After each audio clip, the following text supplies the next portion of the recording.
بسم اللہ الرحمن الرحیم۔ السلام علیکم۔ بغداد میں ایک نوجوان تھا، وہ بہت خوبصورت تھا اور اس کا کام نال سازی کا تھا۔ وہ نال بناتا بھی تھا اور گھوڑے کے سیموں پر چڑھاتا بھی تھا۔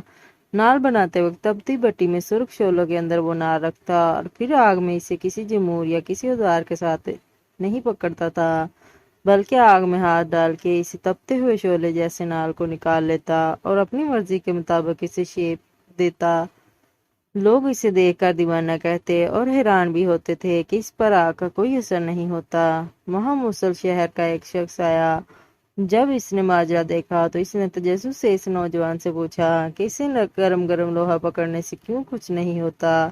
اس نوجوان نے جواب دیا کہ وہ جلدی میں لوہے کو اٹھا لیتا ہے اور اب اس پر اس کی کیفیت طاری ہو گئی ہے کہ میرا ہاتھ اسے برداشت کرنے کا عادی ہو گیا ہے اور اسے کسی جمور یا پلاس کی ضرورت نہیں پڑتی۔ اس شخص نے کہا، میں اس بات کو نہیں مانتا، یہ تو کوئی اور ہی بات ہے۔ اس نے نوجوان سے کہا کہ مجھے اس کی حقیقت بتاؤ۔ اس نوجوان نے بتایا کہ بغداد میں ایک نہایت حسین و جمیل لڑکی تھی اور اس کے والدین عمرے کے لیے گئے اور کسی حادثے کا شکار ہو کے وہ دونوں فوت ہو گئے اور یہ لڑکی بے یار و مددگار اس شہر میں رہنے لگی۔ وہ لڑکی پردے کی پلی ہوئی گھر کے اندر رہنے والی لڑکی تھی۔ اب اس کو سمجھ نہیں آتی تھی کہ وہ زندگی کیسے گزارے۔ آخرکار نہایت غمزدہ اور پریشانی کی حالت میں وہ باہر سڑک پر نکل آئی۔ اس نے میرے دروازے پر دستک دی اور کہا، کیا ٹھنڈا پانی مل سکتا ہے؟ میں نے کہا ہاں، اور اندر سے اس لڑکی کو ٹھنڈا پانی لا کر پلایا اور اس لڑکی نے کہا، خدا تمہارا بھلا کرے۔ میں نے اس سے پوچھا، کیا تم نے کچھ کھایا بھی ہے کہ نہیں؟ اس لڑکی نے کہا، نہیں، میں نے کچھ نہیں کہا۔ میں نے اس سے اکیلے اس طرح پھرنے کی وجہ پوچھی تو اس لڑکی نے اپنے اوپر گزرا سارا واقعہ سنایا اور کہا، مجھے سمجھ نہیں آتی میں زندگی کیسے بسر کروں۔ میں نے اس سے کہا کہ تم شام کو یہیں میرے گھر آ جانا اور میرے ساتھ کھانا کھانا، میں تمہیں تمہاری پسند کا ڈنر کھلاؤں گا۔ وہ لڑکی چلی گئی۔ اس نوجوان نے بتایا کہ میں نے اس کے لیے کباب اور بہت اچھی اچھی چیزیں تیار کیں۔ وہ شام کے وقت میرے گھر آ گئی اور میں نے کھانا اس کے آگے چن دیا۔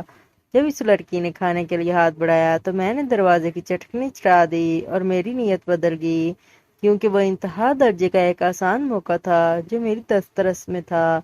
جب میں نے دروازے کی چٹکنی چڑھائی تو اس لڑکی نے پلٹ کر دیکھا اور اس نے کہا کہ میں بہت مایوس اور قریب المرگ ہوں اور اس دنیا سے گزر جانے والی ہوں۔ اس نے مزید کہا، اے میرے پیارے بھائی، تو مجھے خدا کے نام پر چھوڑ دے۔ وہ نوجوان کہنے لگا، میرے سر پر برائی کا بھوت سوار تھا۔ میں نے اس سے کہا کہ ایسا موقع مجھے کبھی نہیں ملے گا، میں تمہیں نہیں چھوڑ سکتا۔ اس لڑکی نے مجھے کہا کہ میں تمہیں خدا اور اس کے رسول کے نام پر درخواست کرتی ہوں کہ میرے پاس سوائے میری عزت کے کچھ نہیں ہے، اور ایسا نہ ہو کہ میری عزت بھی پامال ہو جائے اور میرے پاس کچھ بھی نہ بچے، اور پھر اسی حالت میں اگر میں زندہ بھی رہوں تو مردوں ہی کی طرح جیوں۔ اس نوجوان نے بتایا کہ لڑکی کی یہ بات سن کر مجھ پر خدا جانے کیا اثر ہوا۔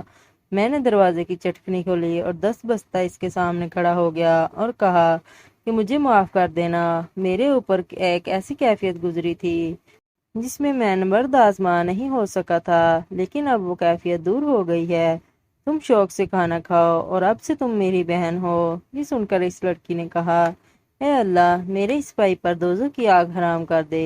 یہ کہہ کر وہ رونے لگی اور اونچی آواز میں روتے ہوئے کہنے لگی کہ اے اللہ نہ صرف دوزخ کی آگ حرام کر دے بلکہ اس پر ہر طرح کی آگ حرام کر دے۔ نوجوان نے بتایا کہ لڑکی یہ دعا دے کر چلی گئی۔